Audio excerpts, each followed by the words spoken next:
Can you tell us a little bit about yourself? Yeah. Okay. My name is Brian Johnson, Dr. Brian Johnson. I have a PhD, although that's sort of the least important part of my universe, because if I'm here and I'm talking about adjuncts, I want to at least say that most of them have a master's degree. That's okay. So I'm not down. I just happen to have a PhD.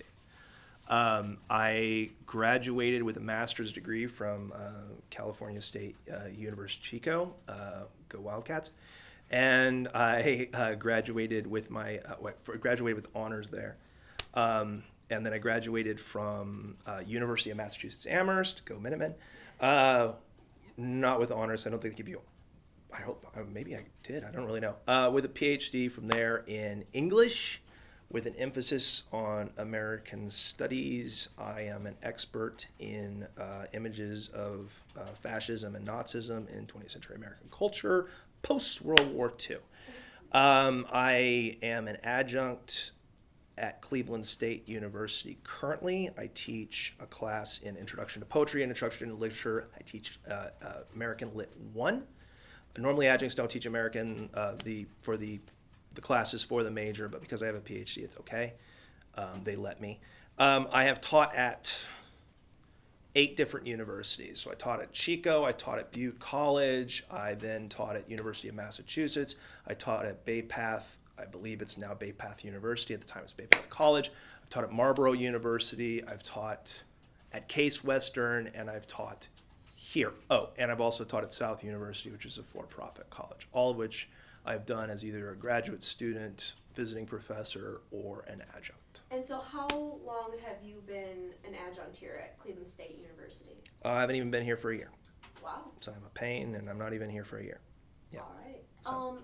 So we're trying to understand and get the student body to understand the social justice issues surrounding adjuncts. So I feel like a lot of the student body has no idea the difference between an adjunct, instructor, and professor. Can you give us a little distinction as to the difference? Yeah. Okay, so generally what happens is it's a question of something called tenure. So what generally happens is that a full professor is on either a tenure track or they've got tenure. They're either going for tenure or they've got it. They generally have PhDs or some kind of terminal degree. MFA is also a terminal degree.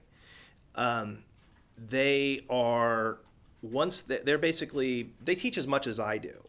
Generally, they teach like three classes, 3 one semester, 3 the next semester, sometimes more, sometimes less. Often they're given leave for doing special programs. One of those special programs, by the way, is managing the adjuncts. So it's actually a strange thing where full professors can be turned into administrators, which is kind of sad because I think they like teaching. The full professor, or the tenured professor, is guaranteed a job, right? So they're under a sort of long-term commitment to the university, and the pay is I don't know exactly what the beginning pay is. It depends on which university you start at, but I think starting salary of about $50,000 is pretty average. I would guess it's probably normal for Cleveland State. It might be slightly higher. I've actually been on hiring committees as a student, so I knew at least for Chico State, but that was about 10 years ago, and Chico State is a lot like Cleveland State, so wouldn't surprise me. And then at that point, it was $48,000. As you get tenure, you get more job responsibilities, but you also go up in higher in pay. So the average pay for a professor is about $80,000 a year. If you take everybody, it can get very high, $120,000, $160,000. So there's a ladder. Yeah, oh, absolutely. There's a ladder of promotion through the tenure process. So you start as an assistant professor, you become an associate professor, a full professor, and then eventually, when you retire, you're still emeritus. So you still consider part of the department even though you're retired. You could teach for a little while, not at the same rate of pay. Now, an adjunct is very different. To give you some kind of idea, I'd like to give you at least a little bit of a history of adjuncts. Adjuncts really started because Harvard would invite professors to come to Harvard, and they would give, this is incredibly sexist, but they give their wives jobs as adjuncts. So it is, and often they were the people who taught freshmen writing, things like that. Okay. So the history of the adjunct. It's very sexist to begin with. Well, yeah, but yes. And then it moved on from there. It was kind of one of these like, well, somebody has to do something around here. And so here you go. By the way, that kind of coincides. It's not just sexist, it's also very economic. They needed people to teach writing because they were letting people in from the middle class. Or introductory courses. Well, yeah, but they were letting people in from the middle class. It was assumed at Harvard when they were letting rich people only in that everybody already knew that stuff anyway, so they didn't need them. But once you had the introductory courses, you needed the adjuncts, right? And then it became, as I think the plain dealers pointed out, a kind of, well, there's still this position and it exists, and the goal of it is, well, this guy just retired from a bank, right? He was a president of a bank. He was retired. Let's bring him in to teach the graduate students how to run a bank, right? And he's retired from being a president of a bank. Money's no object. So he doesn't care they're going to pay him anything. He just comes in and volunteers out of the goodness of his heart. And he teaches a class. Mm-hmm. But once the position is created, you see, it becomes a problem because then as soon as that happens, people go, well, why don't we just make more of those positions? Exactly. And instead of having somebody be an expert who teaches one class, we'll have them teach 3 classes. And why are we hiring an assistant professor when we can hire 8 more of those guys? Could you say, what would be the ratio, if you had to guess, of professors to adjuncts in a department? Depends on the department. I can tell you for the school. And Okay. it's my figures are different than the official figures for Cleveland State, which worries me. Because it's the sort of thing that because my figures may be very off, I don't want to go there. But it's what I've seen is let's put it this way. I'm in contact with about 630 adjuncts right Wow. now. I send emails off to 630 adjuncts. I do not get bounces, which means that those email accounts are at the very least still active. The people who have told me I don't want to be on this list, I have removed all 5 of them. Okay. 630 cold emails, getting 5 people saying, please don't bother me again, is like a miracle. I could walk on water with those kind of numbers. 500 faculty, and that's counting people who are professors and deans, so they may not actually be teaching. It's about 500 faculty to about 630 adjuncts. And that's good ratio. Actually, Cleveland State's got a not bad ratio. I bet if we went to Tri-C, it would be closer to 85%. By the way, that's a ratio of teachers to teachers, like professors. Adjuncts aren't professors. Adjuncts are instructors and they're lecturers to professors. And you would also agree that a lot of these, if at least some of these adjuncts have the exact same qualifications as the full-fledged professors. No, that's not true. The full-fledged professors probably all have terminal degrees. The adjuncts generally have master's degrees only. So there's not a mediocre percent, you would say, that of adjuncts who have PhDs.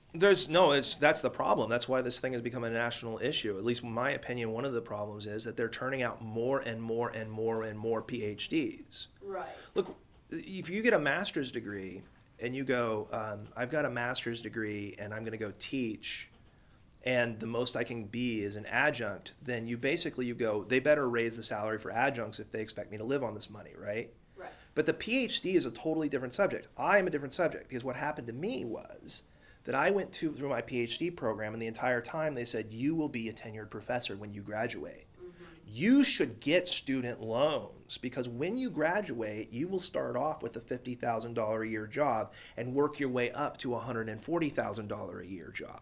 Mm-hmm. So don't worry about those student loans. It's no big deal. Stay another year, work on your dissertation, get it right where it needs to be. Because when you graduate, you will get lots and lots and lots of money. Now, all of those people are graduating. But universities have figured out a very important thing. If each adjunct costs $10,000 a year, and each assistant professor costs $50,000 minimum a year, you can hire 5 adjuncts instead of 1 assistant professor.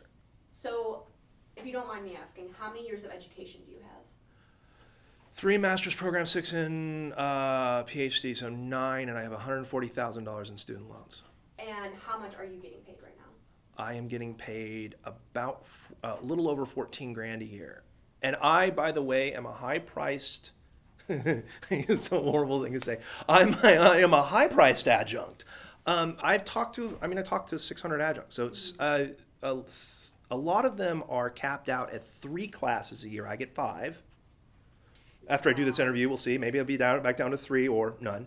And we'll get to that. I could be fired at any moment for saying this in front of you. I could easily be fired. Wow. And nobody would even have to say why.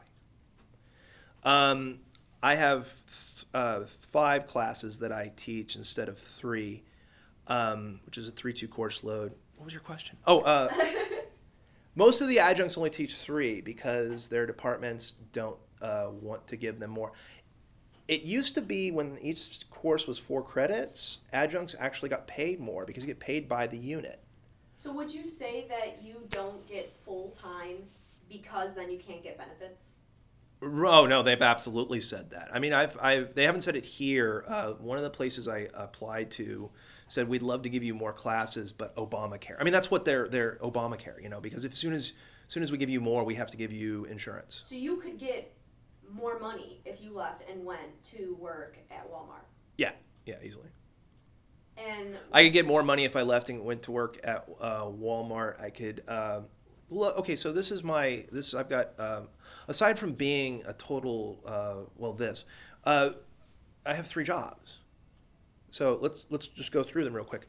I make and sell terrain for model trains and Dungeons and Dragons scenery. I have a job as a grant writer, which pays me a lot more than here. wow. And is not a full-time job. And then here. I mean, anybody could go and get, because minimum wage is $15,000. I get paid $14,000. Minimum wage, 40 hours a week, $15,000. Now, hold on though. You're about to say, see, you've made me go there. What always happens in the comment field is the guy then goes, well, if you don't like your job, just go work somewhere else. And so why don't you leave? Why don't I leave? Well, look, okay, let's go over a couple. First off, adjunct walkout day, February 25th. Right. So it recently happened. So yeah.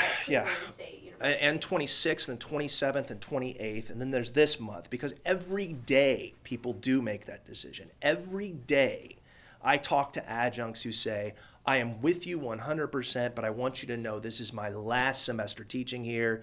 I was making $45,000. I came back to school to get a master's degree, and now I've never been as poor as I am right now. People tell me that all the time.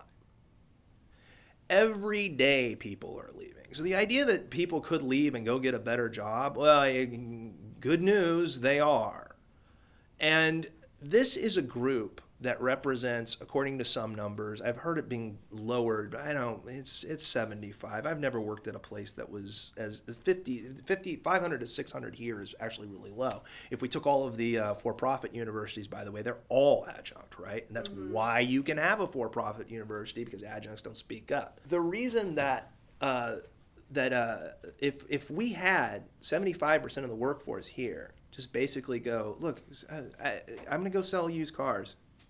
I'm going to go work at Walmart. I'm going to go sell insurance. I'm going to cold call people in the Philippines. I don't care. Whatever I need to do, I'm going to go do it. To sustain myself. Right. 75% of people leave. That's 75% of college classes that have to not happen. You might as well just let's do it with 75% of colleges. Just lower 75% of colleges. America will now have 25% as many colleges as they have right now. That's California. It's less than California. Honestly, in the CSU system and the UC system, you probably couldn't even keep those open. CSU is California State University in this case. So you would agree then that this is not just a Cleveland State University problem. This is a nationwide problem. It's a horrible. It's bigger than that. I think they're still on strike in Toronto. Toronto, University of Toronto, the adjuncts went on strike. They've gone on strike, I think, at Denmark the other day. I think it's less than a week old. So this is a worldwide problem. Oh yeah. They figured out that basically they can get these people to teach college for barely anything, and they're not hiring assistant professors. If you go through, and they will disagree with me, and when I say they, I mean the administration. If you go through the lists of who works in each department, what you find is a 1-to-1 ratio almost of emeritus to adjuncts. So it's like retire adjunct, retire adjunct, retire adjunct. This is So you're not saying as our professors retire out, we're not replacing them. Right, Instead, we're hiring 3 adjuncts for this. Okay. right. It's not a stopgap. It's a replacement. They've figured this system out, and part of what they do is they say, well, you love your students.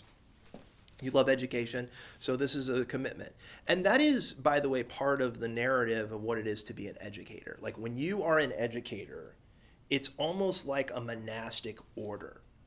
They start you off saying, this isn't a career, this is a life, you see.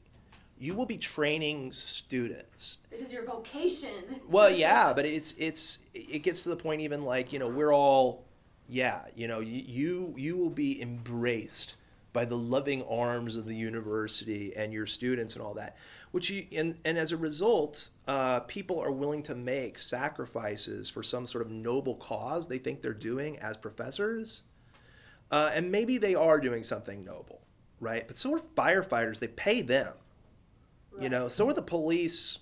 If you like the police, I think they're okay, and they pay them, right? And Right. it's this thing where they get you to believe that everything you do is sort of a humanitarian sacrifice.